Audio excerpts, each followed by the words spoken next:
we're going to taste the Terredora di Paolo Aglianico from Campania. So Beth, tell us a bit about Aglianico. So Aglianico is known as Barolo in the south, so we're expecting kind of a more savoury style of red than maybe some of the bigger Pulian red wines that we might expect from the south, with quite firm structure, lots of tannins, lots of acidity. This is from Campania, so kind of towards the foot of Italy, but lots of volcanic soils as well, which just add an extra kind of savouriness to the palate. The wine's been fermented at cooler temperatures and left unoaked to really kind of bring out the fruit flavours in the wine as well. So we're expecting lots of fruit on the nose and lots of structure on the palate. So there's lots going on that nose, isn't there? There's fruit, but some darker scents as well. Yeah, so I think there's that kind of strawberry character.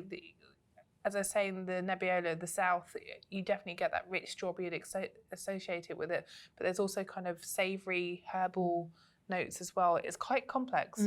Yeah, it really is. It's funny, as soon as you compare it to something I can't stop thinking about, I think that comparison with Barolo is so apt.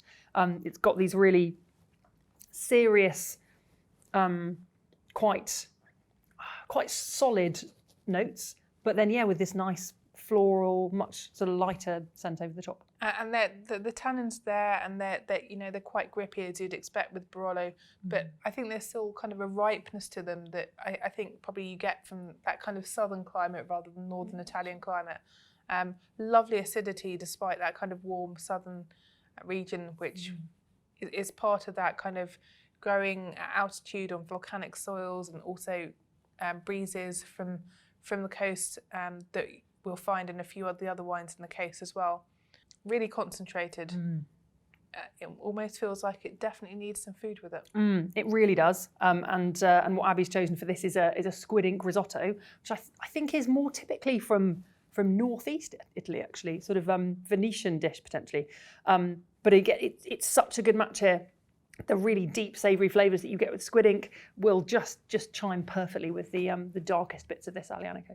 So I think this is a really interesting mix of that kind of warm southern ripe fruit and riper tannins, but also with a almost northern structure and freshness. Yeah, definitely a food wine. Great for Barolo lovers trying something new.